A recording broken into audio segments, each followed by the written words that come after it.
Hi, I'm Jessie. And I'm Natasha.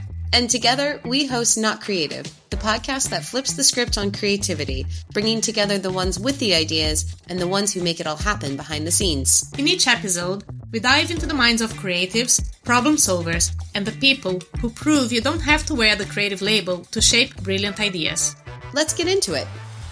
Hi, everyone. Welcome to the podcast. Hello. Hi there. Welcome to Not Creative, the podcast that brings together voices from both sides, the creatives and the not creatives who make it all happen behind the scenes. And we have a really nice guest this morning for us. I guess morning, afternoon, doesn't matter where you are. You could be listening to this at any time. I won't date it. Morning for us. So I am really excited about our guest today. We have with us Tina, who is a creative director, multidisciplinary graphic communications designer, artist, and speaker, working with some incredible brands like Adobe, CNN, Dell, and HP. And you have probably seen or heard of Tina because her work has been highly featured everywhere. She's been a speaker across the world at some of the most renowned design events out there.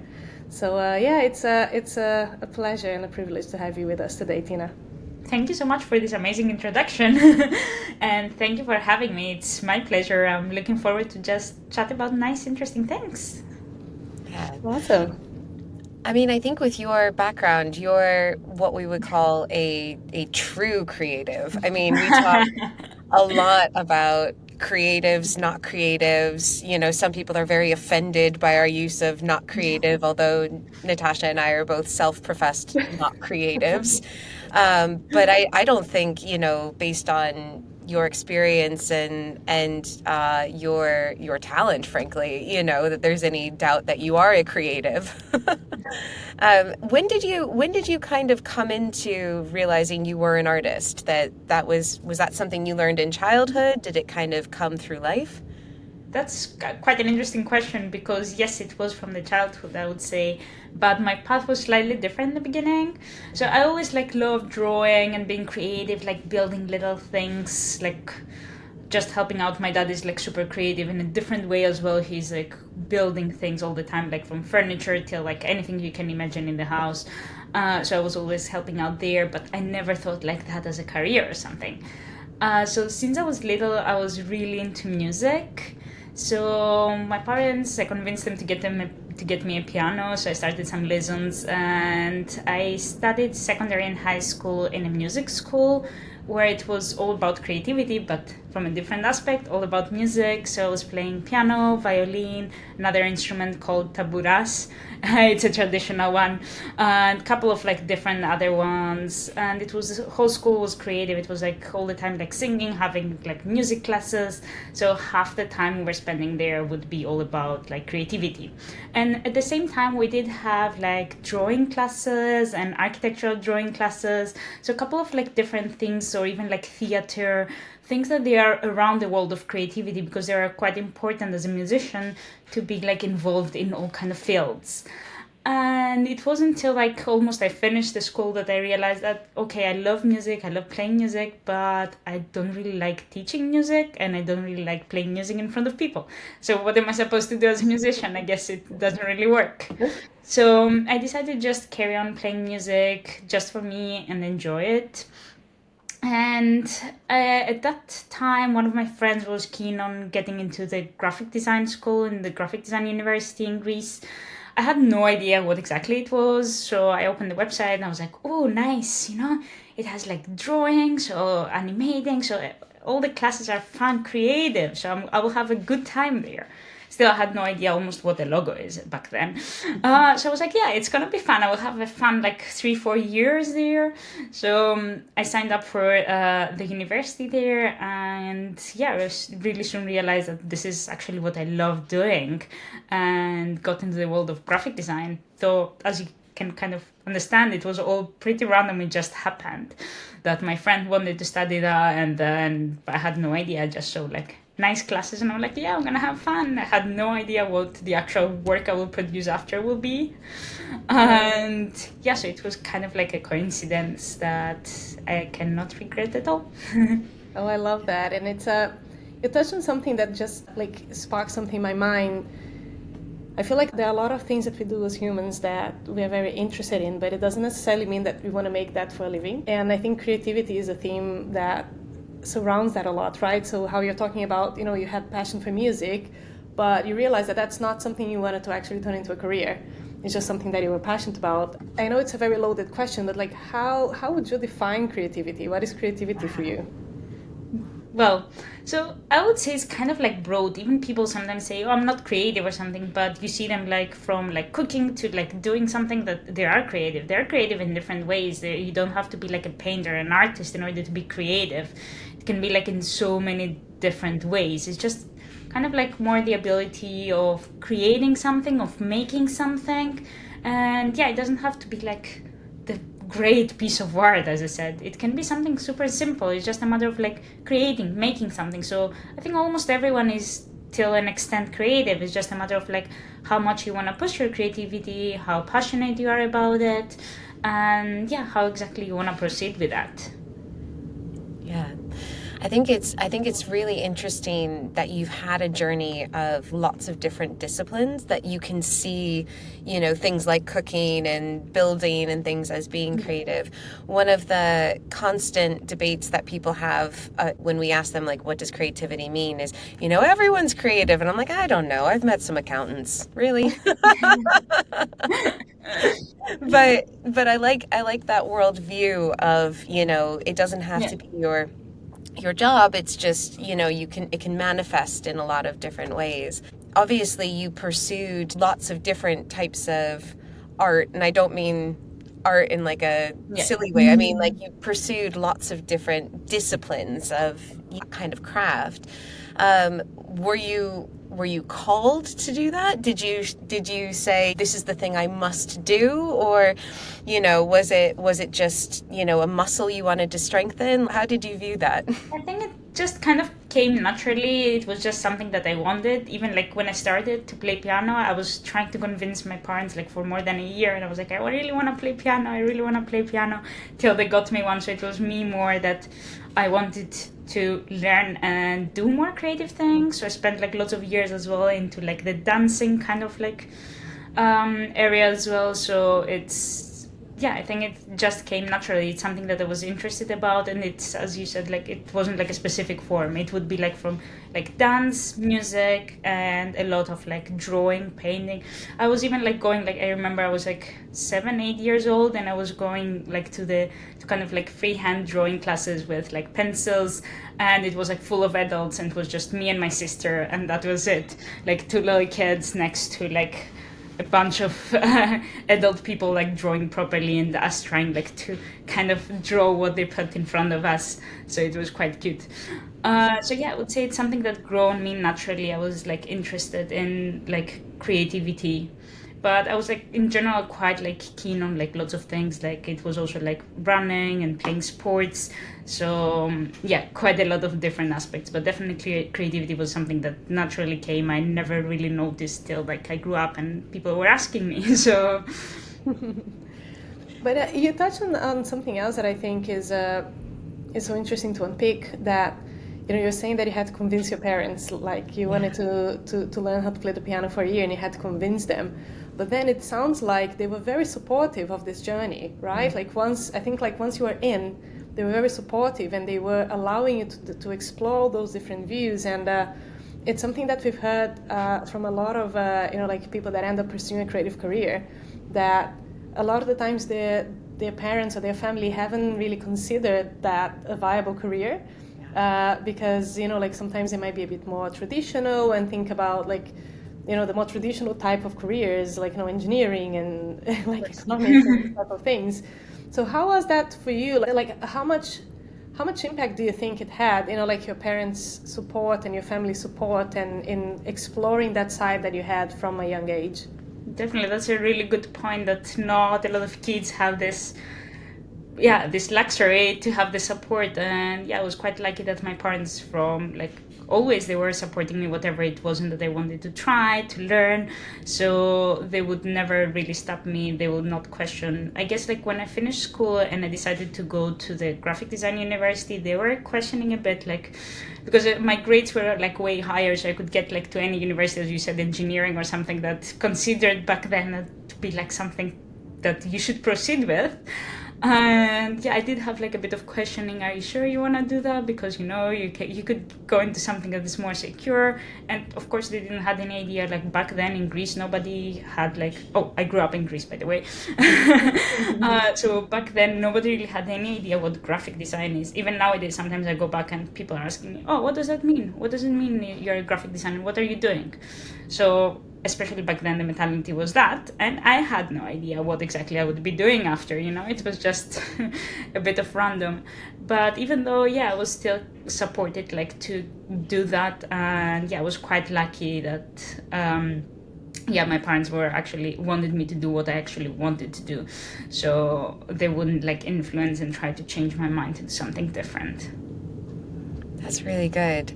I mean, I think that kind of support it is such a catalyst for making things possible, for making things happen. Obviously, this podcast is called Not Creative. So I'd love to talk to you a little bit about what role not creative people, and again, we're doing bunny ears because obviously I share your view that everyone's creative in some way, but those of us with the spreadsheets, those of us with the list, those of us with the timeline and the budget, how do they enable your work? What's your relationship with, call it the brief or call it the client or whatever it might be? Oh, I love like people like non-creative, as you call them, which I agree and disagree, because they can cover all the bits that I hate doing. So all the kind of like admin things, spreadsheets, as you mentioned, all these kind of like bits that it's like, oh, it's kind of like my nightmare thing. But as I said, like I feel like everyone is to an extent creative. There are people like believing that they are not even. It's just like kind of like more as a mindset. You say, oh, I'm not creative and I'm not gonna do anything creative. It's not that you can't, it's just that what you made yourself believe. But definitely it's nice like to have like people, kind of like ranges in all kind of fields, as you said, so you can always like collaborate and help each other. So the more creative can be supported from the people that they like more like the admin bits, like the structural things, the more straightforward bits. Can I poke a little bit into the into the controversial sides of it? Throughout our careers, we worked with a lot of people who had like creative roles within like agencies and commercially creative. Have you had conflict with the not creatives, like with the suits, with the people with the spreadsheet? Was there ever a situation that you're like you're getting on my nerves and you're not letting me do my thing? And Well, of course, there are moments like this that you're like, when non-creative people in a company approach you and they're like, oh no, you should make it green or you should make it like this. And you're like, but no, it's not gonna work for XYZ reason. And they carry on like insisting on that. And you're like, can you just trust the designer? But yeah, of course, it happened quite a lot of times. But then it's also like, hey, my job is actually to make my client happy. I can warn them and tell them like, oh, this is okay, this is not okay, you have these issues in the future, maybe this color won't read on the web, or whatever it is. I can warn them, and then if they insist, then I will have to follow, because it's in the end of the day, is kind of like my job. I'm getting paid to do what I've been asked to do. It's your responsibility, of course, like if you are warned that this is wrong and you go for that. But yeah, in the end of the day, that's it. It's, if you're an artist, then you can say, yeah, okay, I don't care, I'm gonna do my thing. If you wanna buy or not my art after is your problem. But when you're in-house, then things are a bit more complex because it's not just the client, it's not, as I said, like getting paid for something specific. And that reminds me of when in the very beginning of my career, or my first job ever, that there was that, I think it was like quite high up in the hierarchy, I think. And I was working in the company, and I remember I was doing quite a lot of pitch decks and little booklets that we would leave with the client. And I remember he was coming to my desk all the time, like complaining about things. And it was that one day that I was so busy. I was the only designer in the company, and it was like hectic every day, working non-stop. And we always included on those decks like little CVs of like the employees. And he was always coming and he was like, oh, this CV is not right, Tina. We should write it in a nicer way. It doesn't fit like the specific client and so on. So he would take a chair, sit next to me and try like to just make me spell out like everything and type it in. So that day, there was one day that I was like really, really busy, and he came to do that again. But my patience was like ending. So I was like, okay, you know what? Would you mind to go on your desk and just email me the CVs? I can send you the drafts and you email me back. And he just said like, come on, Tina, it just takes like 5 minutes. It's nothing. I'm like, come on, that just takes 5 minutes. Go on your desk, change them and send them back. And of course he did in the end. He had no option because I was like really stubborn on that. But it's like till an extent, like I felt like at that point I felt like, okay, you're really using me because I'm gonna stay till like late to type in something that you're lazy to do. So sometimes I think it's important to like raise your voice and like say what you have to say, but always like in a way that it makes sense and that is reasonable as well. So it's important to like balance what people ask you to do and what they think, and consider like how you can say it in a nicer way, or like how you would propose it. I said that in a more like funny way. You see what I mean? I didn't say seriously like angry or something. I was like, it takes 5 minutes. Why don't you go and do that? Yeah. And so there was nothing to argue about it, But it's important also to stand up for yourself and be like, this is it. So else people are just going to be using you more and more. I was ready for you to say that you got up from your desk and you told him like, you sit, you do it then. It's so easy, you do it. I seriously had to work a lot. So I was like, no, you go to your desk. It's just like 2 desks like farther down and you send it back. So yeah, it was funny because even like the head of design was like there and she was just laughing with me. And it was like funny because it was my first job. I was a junior designer and yeah. Yeah, well, kudos for you for standing up for yourself, honestly. I think there is no excuse. I think there's a lot of talk about like the friction between like creatives in a business and everyone around them. Mm-hmm. But I feel like when the respect isn't there, the respect for your colleague and for the work that people are bringing, it's really important to stand up for yourself and to be heard. So yeah, I think it's amazing that you did it even being a junior. So yeah. Yeah, but I don't really like in my mind. I don't really like differentiate like these creatives and non-creatives in a company or something. It's like more you do your part of your job, I do mine. We need each other, if that makes sense, to make it even nicer, even better, whatever we are doing. So it's the same conflict can happen also with another designer perhaps, or a director, even worse. So it can be like in all kind of levels. It's more about like considering like to receive the feedback, accept it, process it in your head, to think like, is it correct, is it not correct, and how you can phrase it and say it back in a more like fun and nice way, rather than creating a fight. There is no reason for a fight or anything. So it's more of like, create like a nice environment that you can collaborate with everyone.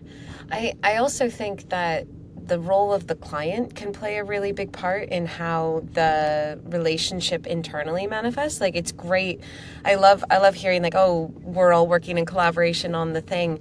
I feel like sometimes client dynamics can infuse the teams a little bit, where, for instance, if you've got a client that treats you like a partner, that treats you with respect, that likes the work, is generally complimentary, and then their feedback is actionable and meaningful and like it's on brief and strategy, it means that there's kind of a harmony in the team. And then I think of the clients that are really difficult, that sort of then lead to manifestations of friction in the team where, their feedback isn't actionable, their feedback isn't on brief half the time. I remember I had one client. Never, Jess, never. I remember I had a client who used to always say, why are we always using these colors? I hate these colors. And we're like, they're your brand colors. I can't change your brand colors. Like, why is everything you do X? And I'm like, that's your brand? I don't know how to, that's not the job I'm doing right now. I can't do that. But sometimes it leads to how the team works together as well, because when you've got a client that isn't on board, it means that you've got bigger problems to solve internally. It's like, gosh, another day of difficult feedback that someone has to unpick, and someone has to go, what are we going to compromise on? What are we going to do?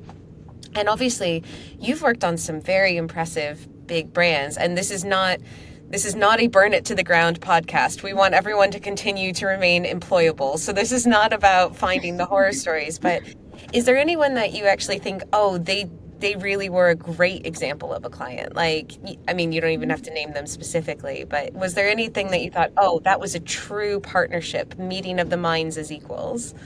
Yeah, definitely. So that is definitely a case what you're talking about. It can happen like clients that they are easy and they trust the designer, which is like the dream perfect scenario. And I had quite a lot of them likely. Yeah, they just gave the brief, and then on the amends it was almost nothing, or like simple things, or like, oh, I don't really like this, but I trust your creativity, can you fix it for me? So that's like the super nice scenario, and usually those are, if you check somebody's portfolio, is usually the nicest projects. Where like the client trusts the designer, and yeah, it's a bit of like collaboration. And when you're hiring someone, I feel like trust them, they know better than you to do that thing, that's why you're hiring them, else do that yourself. But yeah, it can happen also, as you said, to have like clients that they're a bit more difficult, and it's always important. What I usually do is like when I receive a feedback like that, I leave it for at least some minutes or half an hour, as long as I can, on the side, so to get like out any kind of like emotions you have about that, and be like, okay, let's face it again in a very logical, like straightforward way, and see how it goes. And then you can always like try to talk to the client, try to explain. And it's also like a job of like a director or like producer as well, to think about how can translate that feedback that is not nice in a way that it can be a bit more approachable to the designers, or a bit like, or even if it is really bad and shit, at least then to put it in a fun way to the team, to just be like, we have to deal with that, don't complain, let's do that and finish our day, and then we go to the pub or whatever. So it's just a matter of like confronting it in a nice way. But yeah, I was quite lucky. I had quite a lot of clients that they allowed me to be like super creative and free. So like that's one of the examples that was from a project for Adobe. So a couple of like swag items that I created a series for them. So they were like very, very minor tweaks. They were like, I remember like commenting on that edge in the beginning, you could see the circle, and they were like, oh, can you hide it the other side? I'm like, yeah, okay. I'm not gonna die doing that, it's fine. Yeah, I worked like recently with the identity for Panda Awards for this year's festival, and they were also super, super amazing. So they gave me like full creativity to be like, to do what I want. And I presented 3 roots, and they were like, oh, can you just merge like this part from that part and a couple of extra colors? I'm like, yeah, of course.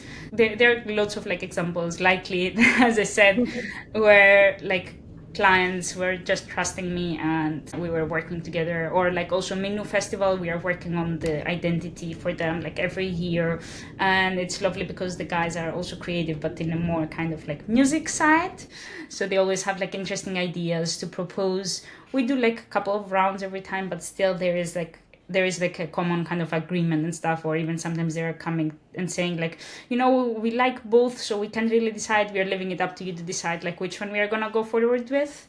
So it's really nice. They do have like an input, but in a nice kind of respectful way. I think one of the things that really struck me is even when you're talking about the difficult clients, you're always spinning it. You're always thinking about like, how can I pass this along in a fun way? How can I like spin it so you avoid the conflict? So you make the work light and fun for everyone around, which as much as you can. Yeah, and I'm sure it means that like everyone has a better time by doing that, right? Like, so Exactly. going to that positive place, even when you have a difficult situation, like instead of looking at it from a negativity perspective, but looking at it from a positive, I'm sure it just makes the work more enjoyable for everyone, which means that you probably do better work because of that. Exactly. So you have a better day, you can work nicer, and the conflict doesn't help on anything. It's just like waste of time and energy. That's why I said like sometimes just it's important to, in whatever it is, even if it's just like your everyday life that something upset you, it's good to just step out and be like, okay, let's reset. I'm not going to reply to this message or anything at the moment. I'm going to take my time till I don't feel upset about it in any way, and I can just logically like think about and decide what I need to do. That's great. It's such good life advice. I can vividly remember being in my first agency job in London, and I worked for this group account director who was just very calm. She was very serious. She was very good at her job. And I remember we got this client feedback on, it was the biggest account in the agency. It was one of those very high profile campaigns. It was lots and lots and lots of deliverables and everything was moving fast. But I remember we got this feedback from this client, and it wasn't even like nasty. It was just like lots of changes. Like we had to change, headlines and visuals and this and that and whatever on a very tight deadline. And I was like, okay, we got to go do the thing. We got to do the thing. And my account director like stood up and was like, I'm just going to go have a cigarette and I'm going to come back to this. And I was like, how can you go for a cigarette? That's going to be like 15 minutes and we could be briefing the designer. We could, and she was like, yeah, I don't know what I'm going to say to the designer. So I need the cigarette to plan what I'm going to say. Because I was like, we must move as fast as possible to hit this deadline. And she was like, yeah, no, that's not how we're going to play this at all. And I remember being like enraged at the time. And she was very good at her job, it wasn't, and I was very junior. But I did not appreciate that you need a beat. You need to just take a minute to say, what is it I'm going to say, rather than go over and be the chaos energy I was about to present on that team. Transfer the energy to everyone. And then when you're like stressed about it, you cannot really be neither quick or efficient. Agreed. So the time that you're going to lose, like to have that break to reset your mind, you're gonna win it later because you'll be way more efficient and quick on things. Well, if you're working while you're like just lost and stressed, it just usually doesn't work. And it's always important to remember it's just a deadline in graphic design. We are not doctors or anything, and nobody will die even if that doesn't print perfect or something. Yeah, that's important to remember. It's more important to like mentally be like okay rather than live like a super stressful life for deadlines in the end of the day. Well, no, I think that makes so much sense. It's so funny. Like I feel like later in my career, sometimes I wasn't even involved with a project or with a situation, but there was a problem, and I would be parachuted in, kind of like, can you help us solve this? And just kind of like shifting something in your mind so that like you're super focused on problem solving, so you eliminate all of the emotion from the situation, and you're like, and everyone around is so involved, right? And like so easy for you to get caught up and not be able to move because you're so caught up. So I remember like I would come in and I would be like, right, what is happening? What is the situation? Just clearly understanding the problem, and then coming up with a plan of action. And let's not think about all the things we cannot do. Let's not think about all the obstacles. Let's focus on what can we do? How can we solve this together? Even if that means having a difficult conversation with the client. When the situation is high stress, if we are calming ourselves and putting some distance to the problem, we are unable to be efficient and to move forward in the best way possible. So sometimes it's like no matter what, it's better to just have a break. And I remember like just the other day I was like full like delivering 2 projects that night, I remember, and like a friend was like, oh, I'm just in town and I'm actually in your neighborhood, should we go for a drink? And I'm like, oh wow, that really doesn't fit on the schedule. But I said like, you know what, nothing is gonna happen. I will go for an hour, see my friend and come back. And it actually did work because I was like really stressed trying to deliver everything. It was already 10 in the night and I was like, I'm gonna take a break for an hour.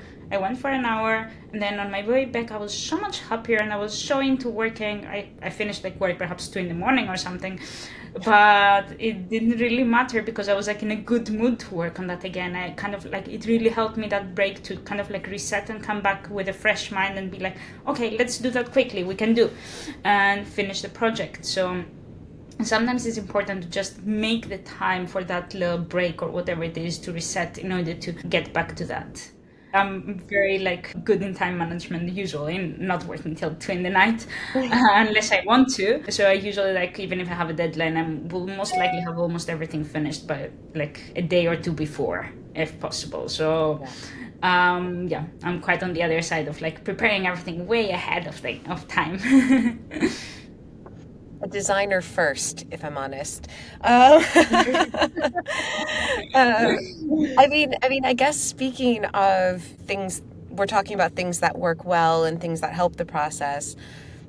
This is my favorite segment where we can kind of get into the gripes and the complaining and the anger and the frustration. What doesn't help the process? This construct of Room 101, it's a place where you can banish unwanted things, undesirable concepts, designs, people, anything that frustrates you and gets in the way of creativity. What would you banish to Room 101? What doesn't help?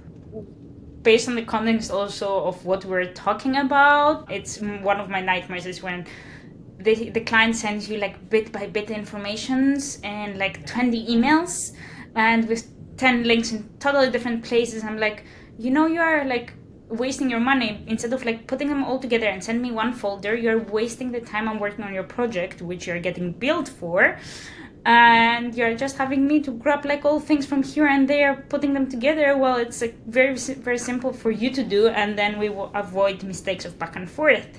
So that is definitely something I'm not into that. And the other is like Slack. It's like sorry, but there's always like people like saying just good morning, or whatever it is, and you're like bombed with messages and you cannot focus to do anything. So I have my notifications off, and it's like, good luck finding me. I will check when I'm ready to check, and yeah.